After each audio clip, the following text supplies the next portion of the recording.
Bienvenidos a Mente Abierta. Me topé con varios documentos relativos a la inundación de Port Ángeles en 1863. Una gran inundación, como nunca antes ni después. Arrasó con la mayoría de las casas de la ciudad y demolió la aduana. Nadie pudo averiguar la causa de la inundación, pero los indios dijeron que las lluvias habían derretido las nieves acumuladas durante mucho tiempo en las montañas, que se dieron de golpe y se precipitaron a través de los ríos y arroyos y valles, un gran muro de agua corriente. Bueno, algunas investigaciones en Google revelaron detalles bastante interesantes.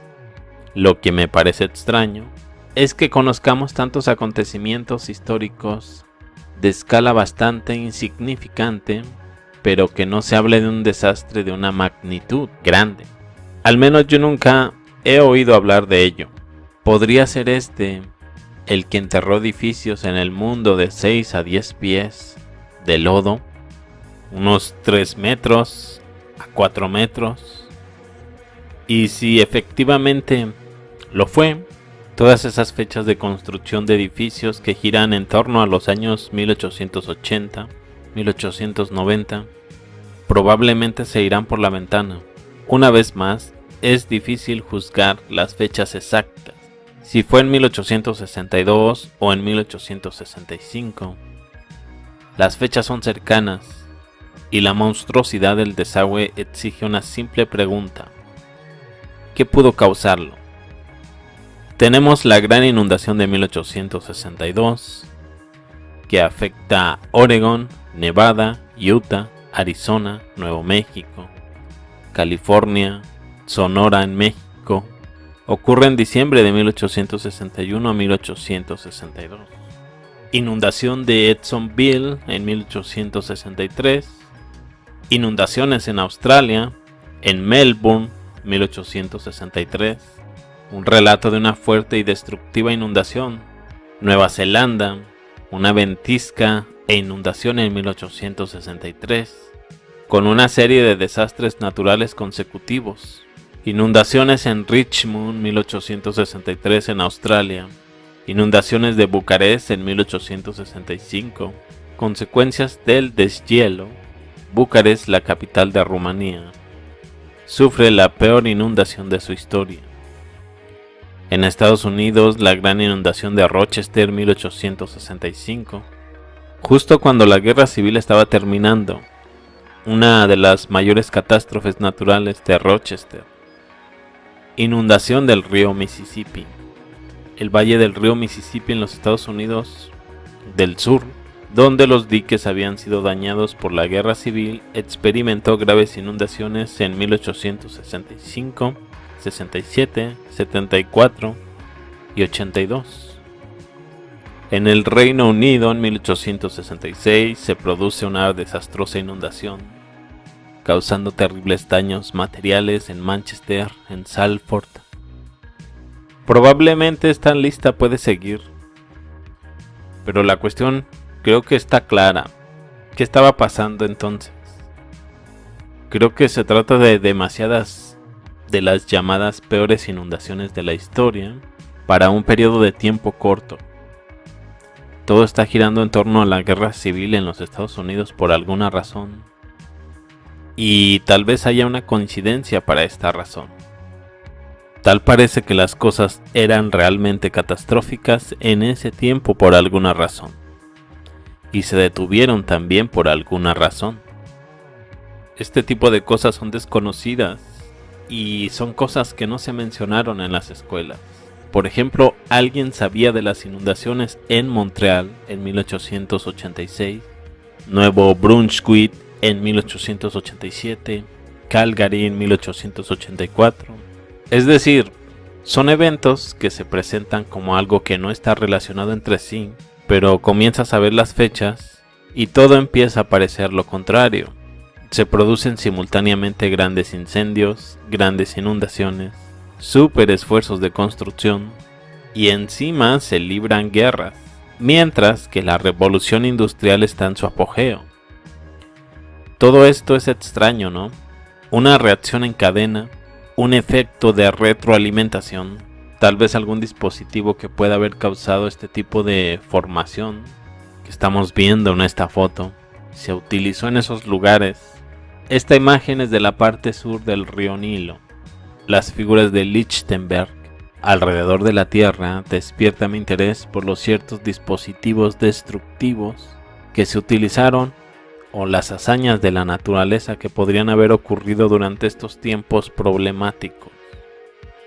La figura de Lichtenberg es claramente diferente, ya que la dinámica que crea el patrón fractal en ese tipo de figura es el plasma, y en los lagos y ríos, etc., es la gravedad.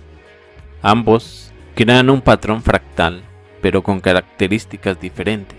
De hecho, en la foto se pueden ver lugares donde los patrones de la arena se encuentran con el agua, lo que demuestra que, en el caso de esta foto, es probable que sean antiguos lechos de ríos. Se encuentran algunos muy extraños en el oeste de Australia. Sin embargo, posiblemente podría ser un tipo de arma, ya que son en realidad de color negro. Pueden haber sido quemados y probablemente no se pueda explicar todo por la gravedad y el agua, ya que algunos de ellos parecen ir hacia arriba y abajo de las colinas empinadas y paredes rocosas, que por supuesto podrían haber sido un arma.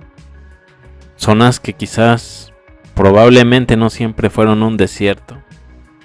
Creo que la investigación sobre las inundaciones de lodo es tan confusa y ambigua que es todo un logro conseguir algún tipo de datación sólida. Estoy pensando que esto podría ser una explicación de las inundaciones de barro, entre comillas, en lugar de una gran conspiración. Hay muchas cosas que sucedieron en el pasado que nunca aprendimos en la escuela. Nunca había oído hablar de esto hasta que vi un documental de historia. Definitivamente, creo que hay mucha historia que se ignora o se modifica, entre comillas, por razones de propaganda, como el tema de los gigantes, etc. Pero también hay tanta historia que sería demasiado difícil incluirla todo en un curso semestral de universidad o de instituto. Esta inundación de barro encaja perfectamente con otras catástrofes a través de la historia, grandes cataclismos. Por lo que recuerdo, hubo varios meteoritos, ocasiones en que el sol no salía durante todo un día, lo cual aterrorizaba a la gente. El sol salía en diferentes áreas del cielo y a veces solo un par de horas, y luego oscuridad de nuevo. Creo que en resumen, la Tierra tambalea y fue golpeada por algún tipo de cambio, algún tipo de rotación. En general, sobre el tema de dónde viene el agua, leí una teoría interesante hace un tiempo. Básicamente, decía que el interior de la Tierra, donde está muy caliente, cuando los materiales se introducen desde la superficie, se libera oxígeno en los óxidos. El oxígeno se une al hidrógeno para formar agua. El agua, por supuesto, estará muy caliente y será forzada a subir a través de las grietas y hendiduras de la corteza hasta que finalmente regrese a la superficie. Esta teoría señalaba que las minas profundas a menudo tienen que ser bombeadas constantemente, incluso si están excavando a través de un lecho de roca sólido. ¿De dónde viene esa agua a tales profundidades? Por debajo del nivel de los acuíferos. También decía que una forma de saber que el agua se había formado dentro de la Tierra era que no tuviera titrio. Al parecer, toda el agua de la superficie está contaminada con titrio por las pruebas nucleares, e incluso si la pasa por un acuífero seguirá estando contaminada. Y de hecho hay manantiales que proporcionan agua no contaminada con titrio, así que esa agua tiene que ser algo más que otra agua atmosférica reciclada. Así lo decía este artículo. Este tema sobre las inundaciones de lodo es fascinante, Es algo que nunca aprendes en la escuela. Y de hecho no recuerdo haberlo visto en los libros de historia.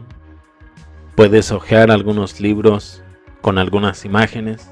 Verás montones de ventanas y puertas semienterradas, barro por todas partes, y ninguna persona sucia en las calles.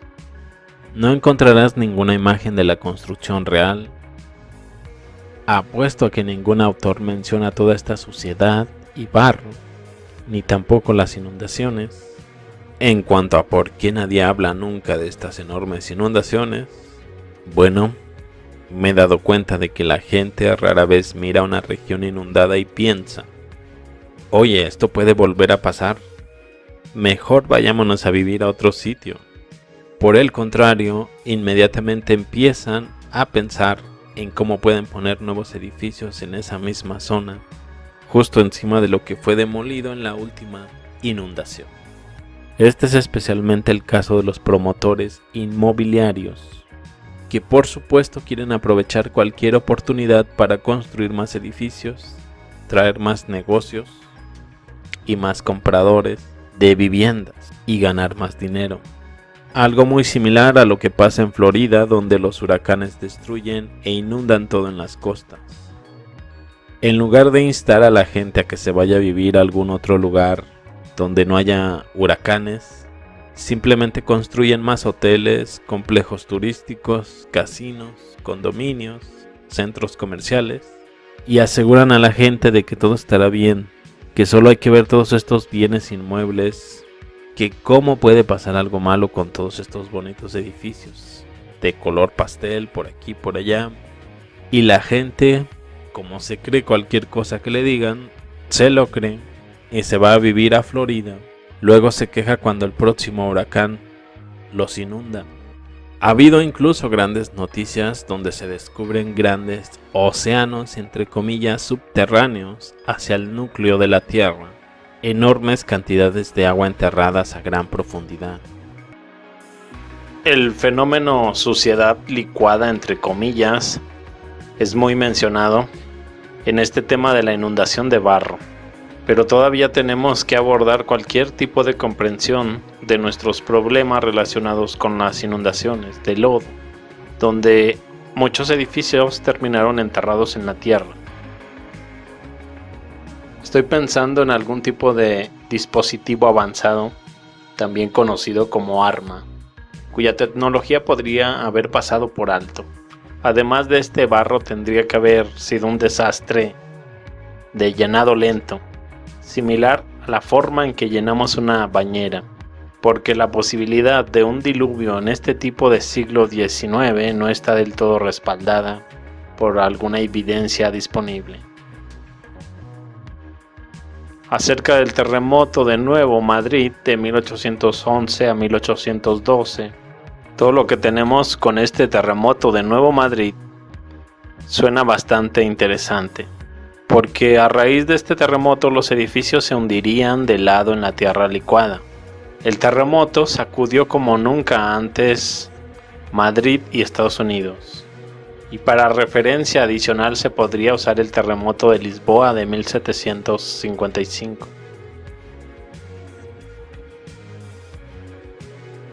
Un gran muelle con muchas personas refugiadas en él se hundió y desapareció por completo, probablemente debido a la licuefacción. Después de un terremoto, el suelo puede licuarse, inclinar los edificios y causar daños. ¿Qué causa esto? ¿Y por qué no sucede después de cada terremoto? Hay videos impactantes e imágenes de devastación que muestran cómo el suelo se convierte en un lodo fangoso. Este proceso, conocido como licuefacción, ocurre después de un terremoto de una magnitud de 7,5 aproximadamente, como el de la ciudad japonesa Niigata en 1964, que dejó los edificios intactos pero se hundieron en ángulo en el suelo. El científico Mike Sanford de la Universidad de Melbourne dice que la licuefacción ocurre cuando un terremoto sacude el agua que se encuentra en un sedimento suelto a unos 10 o 20 metros por debajo del suelo, convirtiendo el suelo generalmente sólido en líquido, pero no sucede después de cada terremoto. Para que ocurra la licuefacción, el suelo afectado debe estar formado por sedimentos sueltos, dice Mike, y debe haber mucha agua en los espacios o poros que separan los granos de sedimentos individuales. Si estás en una ciudad sobre roca sólida, como granito o algo así, nunca se va a licuar porque no hay líquidos en los poros. La explicación anterior del señor Sandford es obviamente razonable. Sin embargo, ¿qué otra alternativa posible existe? Porque parece que esto es lo único que se les ocurrió dentro de sus restricciones científicas. A primera vista, esta licuefacción, entre comillas, no nos ayuda mucho, ya que solo derriba edificios de lado, o es lo que parece. Sin embargo, si esta masa líquida tiene que viajar hacia edificios normalmente en pie y no afectados, parece razonable suponer que la masa enterraría dichos edificios hasta el punto en que la masa líquida encuentre su nivel. Además, la masa podría detenerse cuando ya no contenga suficiente agua. Esta imagen y este mapa del área de Seattle te muestra la dirección de la acumulación de tierra que convierte a Seattle en una ciudad en la cima de la colina, entre comillas. También hay un poco de acumulación de suciedad, pero no es nada cuando lo comparamos con Seattle. Así que aquí viene lo que puede sonar bastante loco. ¿Y si hay algún arma avanzada que pudiera causar esta licuefacción del suelo y empujar la masa en dirección específica? Como resultado, terminamos con algunas cavidades que eventualmente se convierten en lagos. El fuerte Estrella, que se encuentra en Rusia, construido en el siglo XIX. Obsérvalo. Lo que le pasó parece ser desconocido.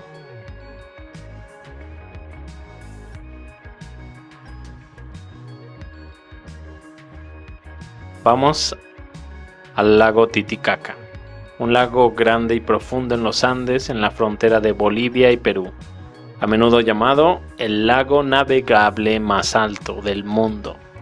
Por volumen de agua y por superficie es el lago más grande de América del Sur. En el 2000, un equipo de arqueólogos internacionales encontraron las ruinas de un templo submarino que se cree que tiene entre 1000 a 1500 años de antigüedad, quizás construido por el pueblo de Tiahuanaco. Se ha medido que las ruinas miden 200 por 50 metros.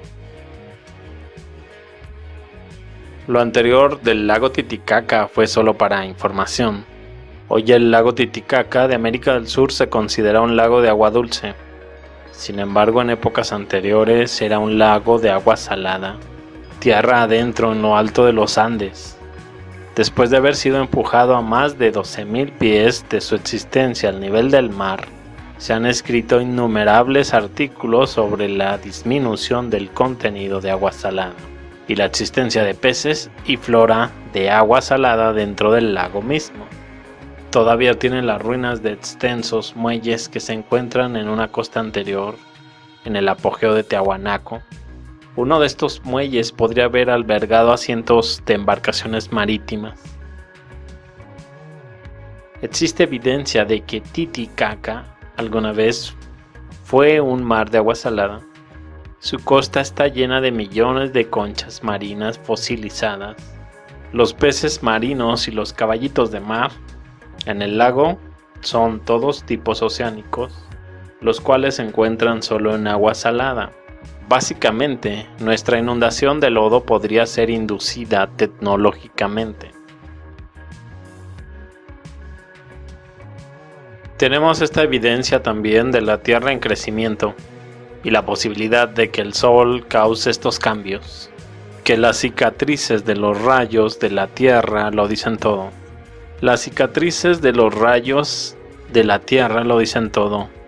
Este aspecto de la Tierra en crecimiento puede responder a muchos cambios abruptos de la Tierra. Pero ¿qué tipo de mecanismo hace que la Tierra crezca? ¿Y si volverá a suceder? Dado que mapas históricos en realidad indican una Tierra en crecimiento, pudiera ser lógico seguir esta línea de pensamiento, pensar en términos de electricidad, éter, magnetismo y descargas regulares. Esta sería una parte intrincada de nuestro ecosistema. Vemos la posibilidad de que la Tierra crezca solo en los mapas más antiguos, pero todavía tengo que ver algún análisis completo con coordenadas de cuadrícula en comparación con el sistema actual. Aún sin embargo, esta hipótesis de la Tierra en crecimiento es un gran tema en sí. Además de los mapas, no parece haber una indicación de este fenómeno en la propia literatura histórica, excepto probablemente los múltiples soles en algunas religiones, como la cultura azteca, que aparecen nuevamente después de cada cataclismo. Parece que el lago Titicaca apareció en los mapas simultáneamente con toda el área desprovista de suelo en la costa occidental de América del Sur, saliendo en la parte del mar recientemente durante los últimos 400 años. Entonces, las ruinas sumergidas probablemente sean bastante recientes. Lo que ya se dijo, una inundación de barro en pleno siglo XIX. Sin embargo, este tema de la licuefacción es un giro interesante. Si la inundación de lodo ocurrió desde debajo del suelo, como en una arena rápida, o tener áreas de tierra derritiéndose, incluso hirviendo, tal vez el núcleo de la Tierra pueda controlarse para erradicar todo un ecosistema de una vez, pero este es solo un pensamiento externo, una búsqueda rápida de océano debajo de la Tierra, entre comillas, las fuentes del gran abismo. Los científicos que investigan el interior de la Tierra han encontrado una gran reserva de agua, igual al volumen del océano Ártico debajo de Asia Oriental. ¿Quién sabe cuánta agua hay debajo? ¿Quién sabe cuánta agua hay realmente debajo? Quizás mucha más que el volumen del océano Ártico. También las luces de los terremotos son otra curiosidad. Quizás un indicativo de alguna actividad eléctrica subterránea. Los científicos recién ahora están preparando explicaciones para esto. La gente sospechaba de ovnis. Se sabe que las luces aparecen antes de un terremoto, no solo durante, lo que significa que si no acepta la idea de un ovni, algún tipo de fenómeno eléctrico de plasma atraviesa la Tierra sólida. Desde la antigüedad, la fuente de agua generada en las profundidades de la Tierra, desafiando claramente la explicación científica convencional del ciclo hidrológico, ha sido un misterio. ¿Cómo se explican las fuentes de agua en todo el mundo que producen cantidades impresionantes de agua dulce, a menudo en áreas secas con poca lluvia o en altitudes elevadas, además de los numerosos oasis en el Sahara, la península arábiga, Medio Oriente y los desiertos más secos, entre otros lugares, e innumerables manantiales en las cimas de las montañas de todo el mundo? Hay claros ejemplos de este fenómeno que se destacan: el manantial de Ain Feg, cerca de Damasco, el pozo de Montezuma en Sonora, desierto en Arizona, o el pozo de Sansam en la Meca. Parece que las civilizaciones antiguas tenían un conocimiento profundo de este fenómeno, y más aún, un método de localización precisa de vetas y arroyos subterráneos invisibles. Sin equipos pesados de perforación y excavación, han construido impresionantes sistemas de suministro de agua en todo el mundo. La arena movediza es arena o marja fina, con una corriente de agua que fluye a través de ella, lo que evita que las moléculas se unan. El agua es un conductor de energía. No está claro si esta energía proviene de arriba o de abajo en estas licuefacciones. Lo que no sabemos, cómo es realmente el interior de la Tierra. Todo transmite una frecuencia. ¿Qué frecuencia separa la materia? ¿Y cuáles serían las imágenes para ese proceso observable? Nosotros, como gente común, no conocemos los diversos tipos y frecuencias de energía dirigida, ¿Puede una combinación de compuestos orgánicos activar la separación de la unión de ciertas moléculas?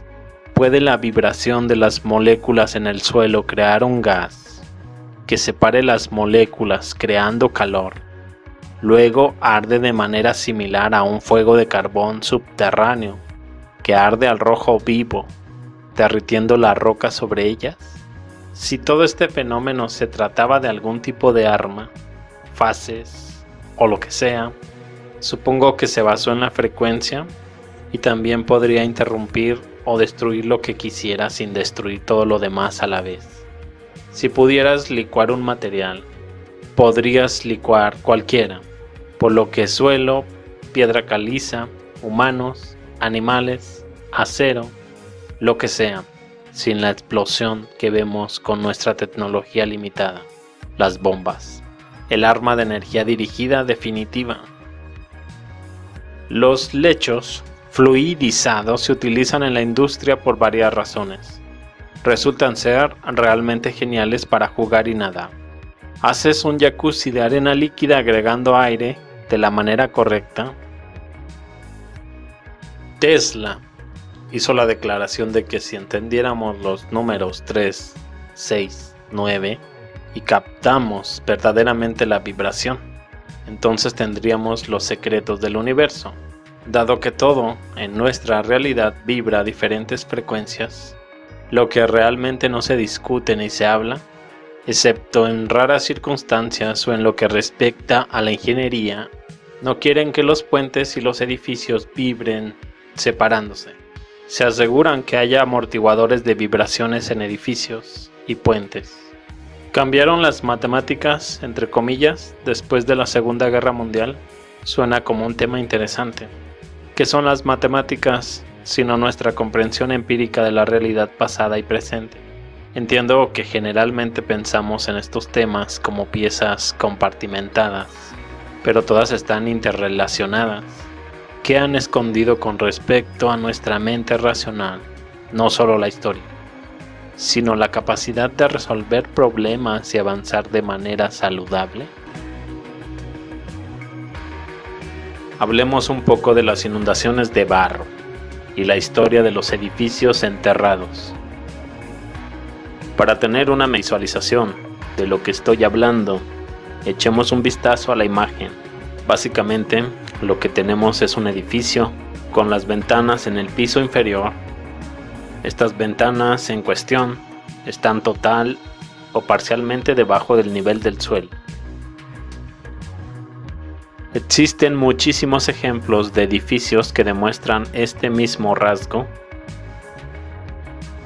¿Qué explicación se le da a esto? Se le llama aversión de capa cultural, un subproducto del ciclo de vida humano, por así decirlo. En otras palabras, con el tiempo producimos elementos, lo que incluye la suciedad. Se acumula suciedad, basura, dodo de caballo. Esto eleva el nivel de la superficie. La ciencia arqueológica estima que esta acumulación es poco menos de 1/2 de pulgada cada 100 años. Suma aproximadamente 50 pulgadas cada 100 años. ¿Qué es lo que nos están diciendo? Que tu casa se está enterrando en tierra y porquería, y en lugar de barrer la tierra, espérate hasta que se entierre por completo el primer piso. Luego usas las ventanas del segundo piso y te haces una nueva puerta. Porque la actual está a 1.80 metros debajo. No sé ustedes, pero yo no lo compro. Hay muchas fotos que muestran estos mismos edificios exactamente a un mismo nivel desde hace 100 años. Tengo entendido que con el tiempo un edificio podría hundirse en el suelo debido, por ejemplo, a la vibración o la densidad del suelo. Veamos ahora si un edificio así de largo puede asentarse perfectamente nivelado en relación a su posición original. Probablemente no tanto. La ciudad está construida sobre una mezcla de arcilla y suelo volcánico. Se está ahogando. Tampoco compro esta explicación. Si se construyera algún edificio sobre tierra blanda y se estableciera, sería obvio. Además, estas instancias de asentamiento, entre comillas, no serían epidémicas, sino más bien esporádicas, limitadas a unas pocas localizaciones específicas. Sin embargo, tenemos estos edificios enterrados, entre comillas, en casi todos los países del mundo, y si se les da algo de crédito a los constructores, probablemente descubrirán cómo manejar el problema de la suciedad blanda o inestable. Podría haber un diseño de un edificio con ventanas en el primer piso que miran hacia una pared de tierra, pero tiene que haber una poderosa razón, una muy especial para diseñar de una manera tan peculiar. Además, los resultados de algunas excavaciones a continuación demuestra que no hay forma de que esos edificios hayan sido diseñados de esa manera, entre comillas. Tampoco voy a comprar esta explicación. Ahora echemos un vistazo a algunos edificios liberados de varios pies de tierra. Las imágenes son principalmente de Rusia, pero dudo que los resultados sean diferentes de cualquier otro país.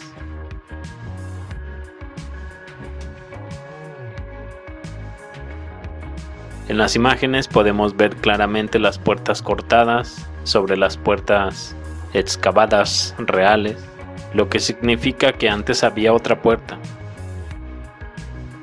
Pero por alguna razón terminó a 3 metros debajo del nivel del suelo.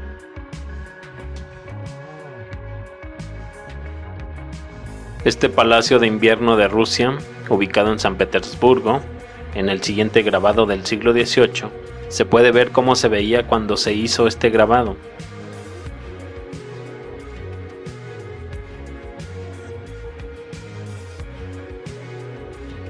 Con este grabado podemos hacer un contraste. Un tercio de esta estructura se encuentra actualmente por debajo del nivel del suelo. Adivina cuántos profesores de historia podrían decirte por qué. En realidad, todos probablemente te dirán que son 6 metros de capa cultural, entre comillas, acumulada.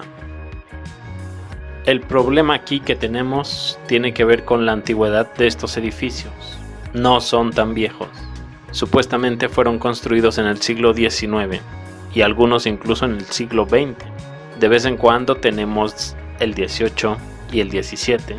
Sin embargo, la historia no proporciona ningún relato específico para un evento de tal magnitud, y sé que no me enseñaron nada que pudiera haber causado esto en el siglo XIX. Este problema no es específico de Rusia, es muy común en Europa, y estoy bastante seguro de que la gente de Londres está muy familiarizada con este tipo de edificios hundidos. También los existen en los Estados Unidos, en Canadá, en México, en Nueva Zelanda, países de Sudáfrica y América del Sur. Estos edificios enterrados están por todas partes. No sabemos nada de qué pudo haberlo causado. Esta es mucha suciedad para que llegue desapercibida. ¿Sabes de dónde vino? Puede que tú tengas una idea. Pues bien, eso es todo. Yo me despido y los veo más adelante con más información. Hasta luego.